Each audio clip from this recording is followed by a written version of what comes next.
She's had a #1 hit record. She's a television icon and an Oscar winner. And now she has a new book out, Shirley Jones, a memoir. And Shirley, thank you for bringing a copy of this because I couldn't buy one. It was sold out at the bookstore. I'm so happy to hear that. I mean, That's everybody wonderful. is talking about your book. Good. I mean, everybody's fascinated with your life. I think all of us know you and all of your work, all your musicals, The Partridge Family, but you're getting into a very candid side of your life that nobody ever knew. Well, the real side of my life, you know. I mean, when you're a performer, as I have been all my life, and you know, most people just know me from the things I've done, which is wonderful, and I'm very grateful for that, you know, because I've had a great career.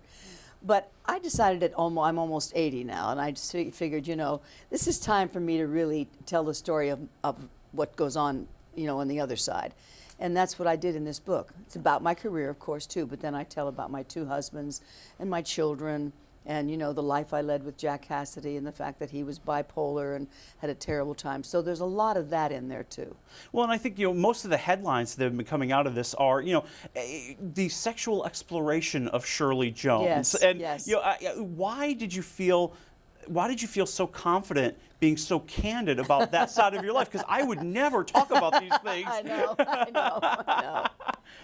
Well, you know why? Because I had to tell, you know, Jack Cassidy was the love of my life, and he really was. I mean, and I was a very young, naive little girl from a small town.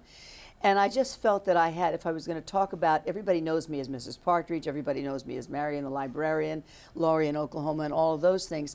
I want them to know I'm a real person, you know, and the real experience I had was with Jack, because Jack was, you know, a ladies' man. Jack was extremely talented. Jack was, you know, we worked together, did several shows together all over the country, father of my 3 sons and David Cassidy, my stepson.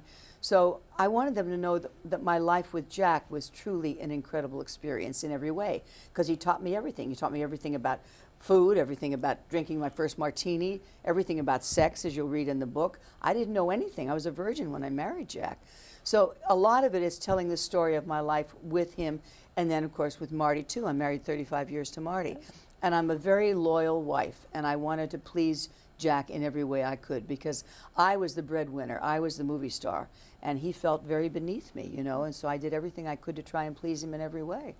Well, and you know, some of the stories that you tell really do kind of sound like they come from some big Hollywood crazy movie. Yeah, you know, I mean, you tell one story about you know, hanging out with Joan Collins and her husband, and you know, after dinner we decide to do what? Yeah, well, I didn't do it. As you read it, right? We had a lovely dinner with them and everything, and they said, okay, we're going to show some pornographic movies, and we'll take our clothes off and watch. And I looked at Jack and I said, not me. It's the only time I think I said no. And he was very sweet. He said no. He said, thank you so much. He said, but my wife just doesn't really feel like this. So I turned several things I did turn down, but most of the time I did what he wanted me to do. So, you know. So. Well, and you mentioned that you were a virgin when you married Jack, and you know, and I think the stories that you tell are really, you know, I said the sexual exploration. Now, I don't think in a seedy way at all. I mean, this is the love that you had for your husband. That's exactly right. That's exactly right. It was the love I had for him, and as I said, you know, I was always the one that everybody talked to. I was always, because I was the movie star. And Jack was extremely talented in every way. But he was a ladies' man, too. And he was married when I met him, you know, the mother of David. But, you know, we were in Paris. We were doing Oklahoma on the stage over there. And he was my leading man. That's how we met. And he took me out for my first martini and some escargot, you know, in Paris, and brought me back to my little hotel where I had a roommate, and was stopped at the door, and he kissed me on the cheek and he said, I'm going to marry you. I said, but you're married. He said, I know, but I'm going to marry you. Wow. Never did I believe him, because everybody said, Shirley, don't listen to him. You know, he's a ladies' man. So, well, I went back to do Carousel, and I was up in Booth Bay Harbor, and this was 3 or 4 weeks later, and he called me and he said, I'm divorced, Shirley. Wow. And so that kind of thing started it was the love of my life, you know. Yeah. My first love, and real love. And I thought, wow, this is, you know, he loves me, I love him, and I wanted to learn. He taught me about food, he taught me about living, he taught me about everything. Well, and you do talk in the book, you know, as the marriage goes on over the years, there were some infidelities from Jack. Sure. You know, and you know, looking back now, Do you see maybe the cause of that being his being bipolar? He was bipolar, Yeah. absolutely. But you didn't know that at the time. No, I didn't. I knew that he was, gregarious and strange at times, but but never, he was never an angry guy. Never did any of that. I mean, he was very sweet to me, very loving to me all the time, and but I discovered a little later on when he was, he really just went insane. Really, I mean, it was just horrible. I had to have him call and put him in a straitjacket to get him out of the house. Oh my when we God. came back from Las Vegas, we were doing a show called The Marriage Band, and we had singers and dancers, and we each had, we sang together, we sang separately. It was a huge show. We played the MGM Grand twice in Vegas, and then all over the country. And during our second time playing up there, I suddenly went in, as I said, "Come on, Jack, it's time to get ready." And he was sitting in the corner naked, and he said, "No, I'm not going on." I didn't know what to do, and he wouldn't let me in the room. And then I realized, uh-oh, I'm in trouble. Something's the matter here. I called home, and my business manager sent an airplane up. My son Sean was in the plane. He was my oldest. He was 16 then, and they came up and they got Jack out of the room, put him on an airplane, and took him home. And I had to complete the show by myself, and this was a 2-character show. I did one side of the stage, I played him, the other side I played myself. Oh my gosh. And finished the show. Well, and the marriage did come to an end. You and Jack did separate and divorce, and years later, Jack did tragically pass away. Yes, it was terrible, Yeah. just terrible. And that was, when we were up in New England doing our show, and he went out. I was unpacking, and he went out and came back, and he said, I just talked to my mother on a corner. Now, she'd been dead for 10 years. I said, "What are you saying, Jack?" He said, "My mother said you better stop smoking. It's going to kill you." Oh my gosh. And it did kill him. It was Yeah. a cigarette. as you It was know. a cigarette. In the couch. If people don't know, Jack fell asleep. Exploded. With a cigarette and perished in a fire. Right. How did you move on after that and find Marty? Because you had such a tumultuous end to your marriage. Right. You had to be a little shy, kind of getting back out there. Very much so.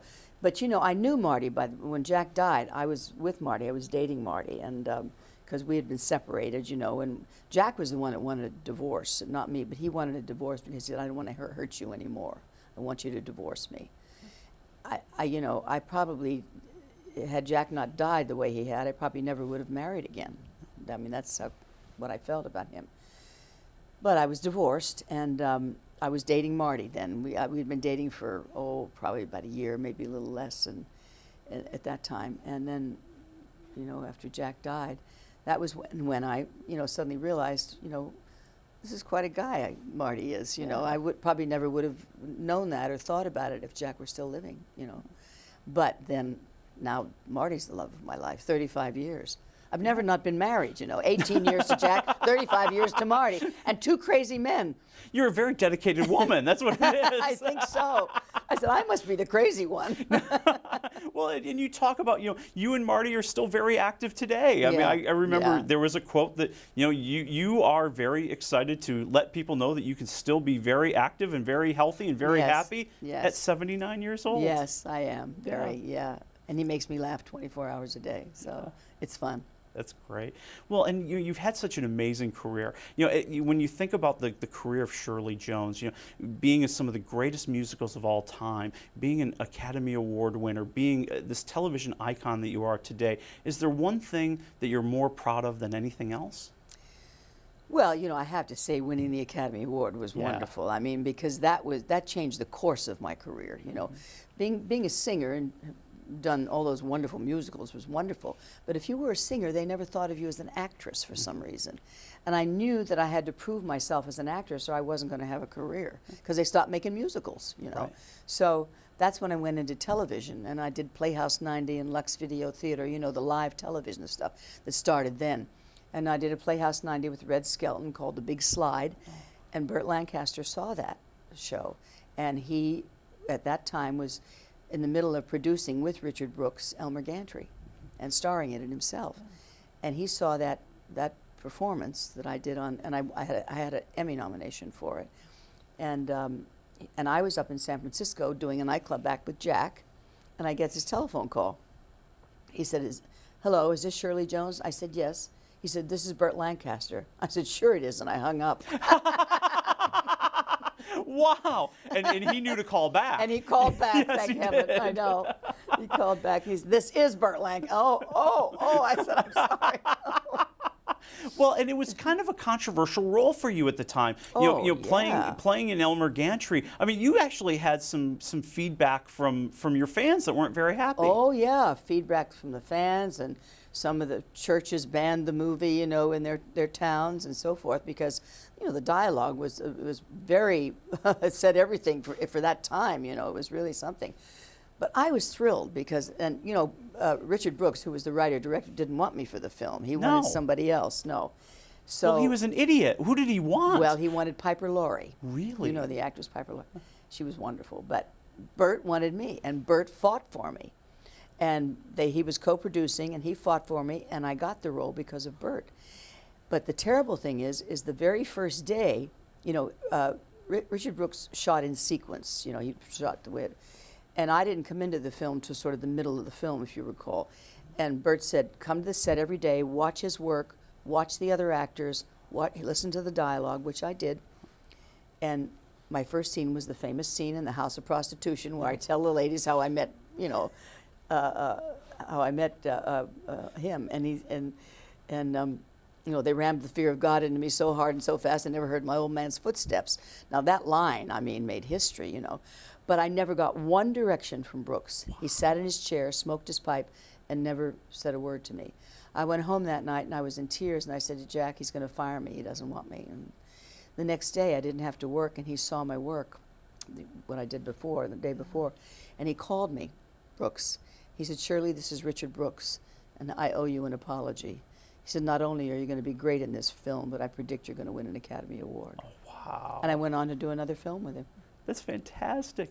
Well, and the way that you kind of got into musicals is almost this Hollywood fairy tale in a way. I actually, there's a young lady here in D.C. Whose father is Ed Fultz, who you might remember from back home.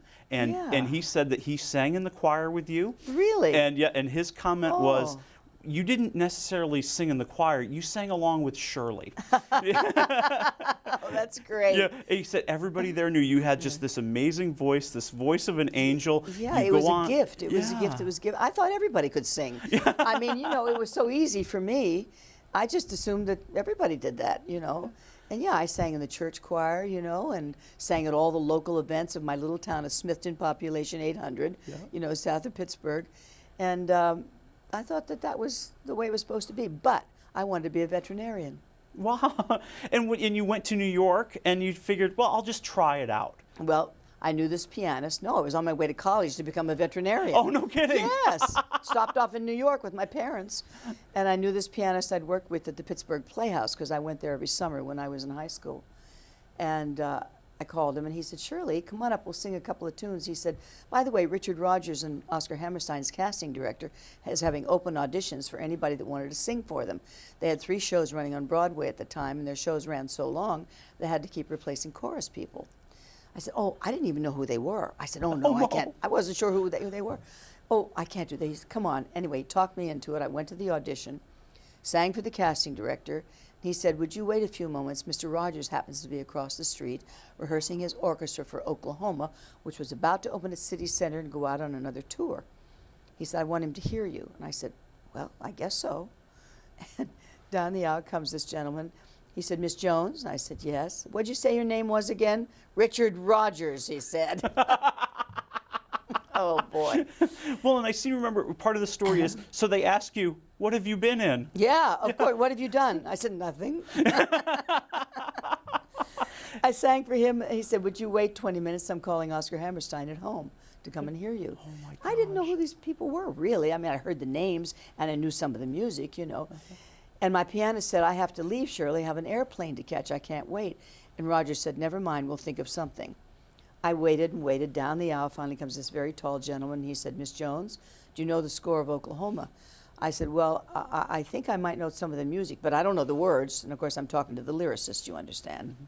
He said, "Never mind, I have a score here." And I said, "But Mr. Hammerstein, my pianist had to leave. I have no one to play." And Roger said, "We have the full City Center Symphony across the street." I'd never heard a symphony, seen a symphony, let alone sing with one.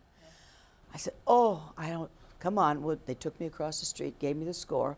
I stood with the score in front of my face and sang People Will Say We're in Love, Oh, What a Beautiful Morning in Oklahoma with the City Center Symphony. And 3 weeks later, I was in my first Broadway show, South Pacific, the last 3 months of the Broadway company. And the rest obviously is Hollywood history. It is music history. It's amazing. And thank you so much for joining us. Everybody's got to rush out and buy the book. And here's my little plug. The one thing we didn't talk about was the Partridge Family. So I will just say this. There is a story in here. We'll tease it. We'll get some people to buy the book with this. Somebody else almost had Shirley's role, and you're going to be shocked when you find out who it might have been. And we'll just leave it there. Shirley Jones, a memoir. It's in bookstores right now. You can order it. You can get it. Thank you so much for joining us on NewsPlus today. Thank you.